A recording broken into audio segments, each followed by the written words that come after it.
नमस्कार। इन खबर में आपका स्वागत है। मैं विद्याशंकर तिवारी हूँ। कैब यानी कि नागरिकता संशोधन विधेयक पे जिस तरीके की राजनीति हुई और शिवसेना ने लोकसभा में सपोर्ट करके राज्यसभा में वॉकआउट कर गई, उसको लेकर के झगड़ा अभी खत्म नहीं हुआ है। कांग्रेस, एनसीपी और शिवसेना में कहीं ना कहीं इस बात को लेकर तनाव है। बताया ये जा रहा है कि सोनिया गांधी इस बात को लेकर नाराज है। पहले राहुल गांधी ने ट्वीट किया था, उसके बाद शिवसेना ने अपना स्टैंड बदला था।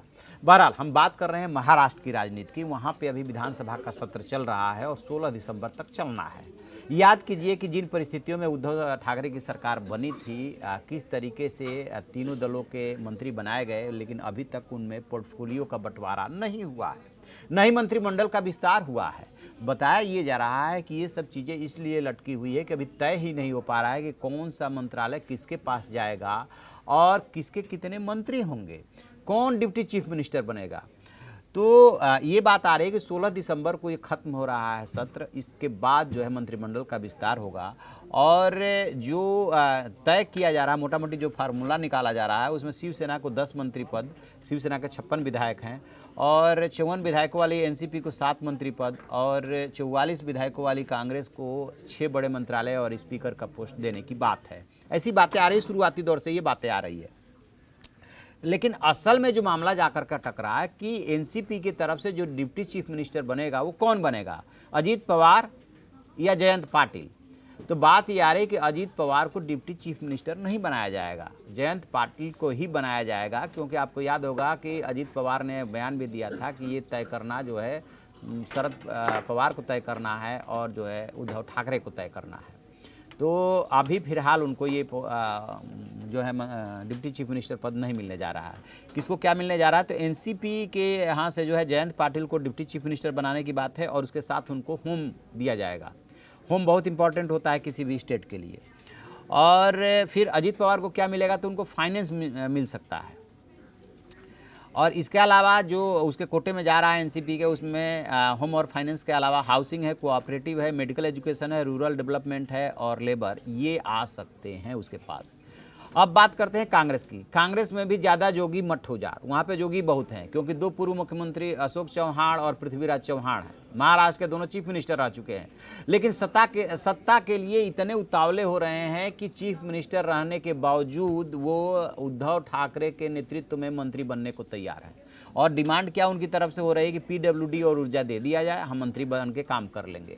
इसको लेकर के विधायकों में नाराजगी पनप रही है कांग्रेस के कि यदि इन्हीं दोनों को दे दिया जाएगा तब हमारा नंबर कब आएगा। हम किस लिए शिवसेना के साथ सरकार बनाए थे, इसीलिए ना कि विधायकों को सत्ता में भागीदारी मिले और मंत्री पद मिले। और ये दोनों तो चीफ मिनिस्टर रह चुके हैं, हर बार इन्हीं की लॉटरी लगेगी कांग्रेस में। इसको भी लेकर के दिक्कत हो रही है। और कांग्रेस को क्या मिल सकता है, तो उसमें जो है सबसे जो प्रमुख है वहाँ पे जो बाला साहब थोराट जो प्रदेश अध्यक्ष भी है, उनको रेवेन्यू देने की बात है।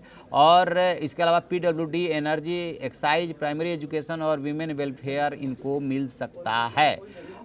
अब बारी आती है कि शिवसेना के चीफ मिनिस्टर उद्धव ठाकरे हैं। सीएम पद के लिए सारी लड़ाई हुई थी, बीजेपी के साथ न जाकर के इन दोनों दलों के साथ जाकर के उन्होंने बेमेल गठबंधन बनाया।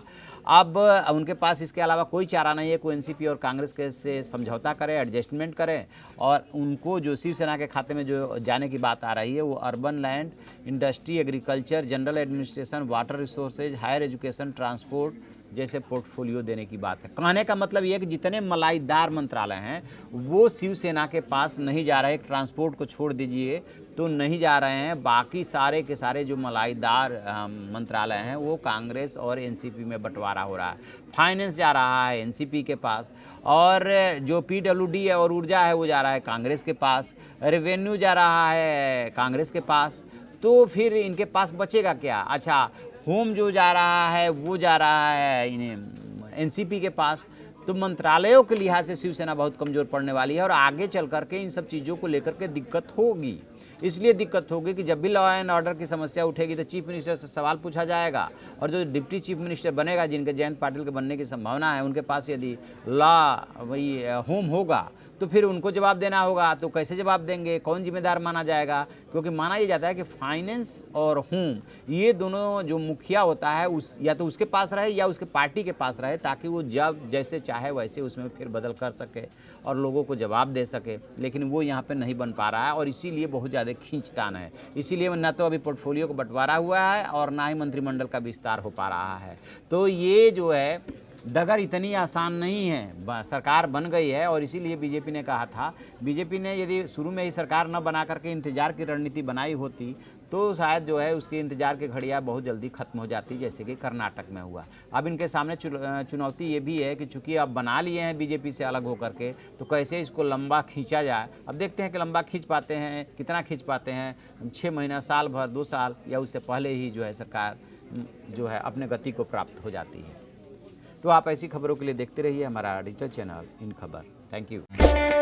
इन खबर चैनल को सब्सक्राइब करें और बेल आइकन दबाना ना भूलें।